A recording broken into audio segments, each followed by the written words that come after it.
तो यहाँ पर फाइनली हम अब देखने वाले हैं प्रश्न संख्या उदाहरण का 12वें नंबर का प्रश्न। और 12वें नंबर का प्रश्न क्या कह रहा है, और जरा हम इसके बारे में बात करते हैं। जो 12वें नंबर का प्रश्न है, इसमें क्या कहा जा रहा है कि चित्र 6.50 का बात किया गया है। तो ये जो चित्र है ना तुम्हारा, ये तुम्हारा एनसीईआरटी बुक में 6.50 नंबर का चित्र है। ठीक है, पहली बात तो ये।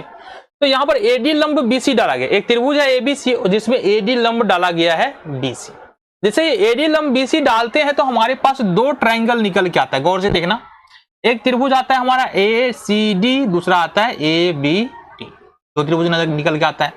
तो यहां पर हमको साबित क्या करना है, ए बी का स्क्वायर प्लस सी डी का स्क्वायर बराबर में बी डी का स्क्वायर प्लस में ए सी का स्क्वायर, ये हमको प्रूव करना है। तो सबसे पहली बात तो हमारे पास दिया क्या है, दिया है त्रिभुज ए बी सी में क्या दिया है, ए डी लंब है बी सी की। ठीक है, सिद्ध क्या करना है, सिद्ध करना है सिंपली ए बी का स्क्वायर प्लस सी डी का स्क्वायर बराबर बी डी का स्क्वायर प्लस ए सी का स्क्वायर। ठीक है, ये हमको साबित करना। देखो बहुत आसान प्रश्न है, बहुत ज्यादा समस्या होने वाला है नहीं। देखो पहले इस त्रिभुज में पाइथागोरस प्रमेय लगाएंगे, फिर इस त्रिभुज में पाइथागोरस प्रमेय लगाएंगे, और लगाते हैं। तो समकोण त्रिभुज इसमें एसीडी में, एसीडी में कोण डी या कोण एडीसी बोलेंगे, पूरे लिख लेते हैं।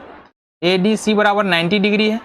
इसका मतलब क्या होगा कि एसी बराबर, एसी का स्क्वायर बराबर हो जाएगा तुम्हारे पास, एसी का स्क्वायर बराबर हो जाएगा एडी का स्क्वायर प्लस सीडी का स्क्वायर, सीडी का स्क्वायर। ये इक्वेशन तुम्हारा फर्स्ट निकल के आ रहा है। ठीक है, यहां तक कोई दिक्कत होनी भी नहीं चाहिए। तथा दूसरे त्रिभुज में चलेंगे, त्रिभुज ए बी डी में, ए बी डी में कोण बी डी ए बराबर है 90 डिग्री। इसका मतलब क्या है, इसका मतलब हो जाएगा ए बी का स्क्वायर बराबर हो जाएगा हमारा बी डी का स्क्वायर और प्लस में ए डी का स्क्वायर। क्यों होगा, पाइथागोरस प्रमेय हमको क्या बताता है, कर्ण का जो वर्ग है, शेष दो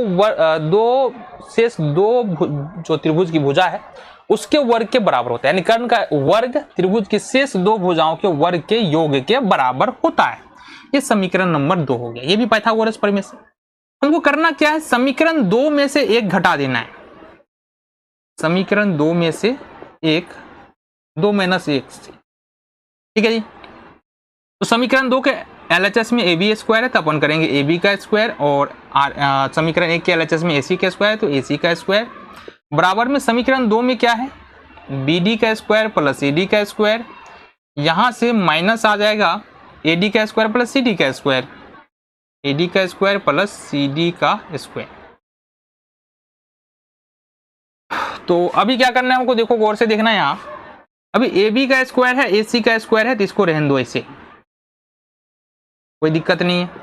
ये बी डी का स्क्वायर का बी डी का स्क्वायर हो जाएगा प्लस ए डी के स्क्वायर का ए डी का स्क्वायर हो जाएगा माइनस ए डी का स्क्वायर और माइनस सी डी का स्क्वायर हो जाएगा। ठीक है, देखो ए डी स्क्वायर से ए डी स्क्वायर कैंसिल हो जाएगा, तो हमारे पास फाइनली बचा क्या, ए बी का स्क्वायर माइनस ए सी का स्क्वायर बराबर बी डी का स्क्वायर और माइनस में सी डी का स्क्वायर। ये हमारे पास बच गया। अब आ जाओ बात करते हैं। इस सी डी का अपन क्या करेंगे, इधर लेके आएंगे, तो ये हो जाएगा ए बी का स्क्वायर माइनस में इधर आके हो जाएगा प्लस में सी डी का स्क्वायर। इस बी डी का स्क्वायर को हम रहने देंगे और इसको ए सी को इधर ले जाएंगे, तो प्लस में हो जाएगा ए सी का स्क्वायर। तो फाइनली हमको साबित क्या करना था, हमको साबित करना था ए बी का स्क्वायर प्लस सी डी का स्क्वायर, ए बी का स्क्वायर प्लस सी डी का स्क्वायर, बी डी का स्क्वायर ए सी का स्क्वायर, बी डी का स्क्वायर ए सी का स्क्वायर। तो आसान सा प्रश्न था जिसको हमने यहाँ पर कंप्लीट किया। देखते हैं अगले प्रश्न को।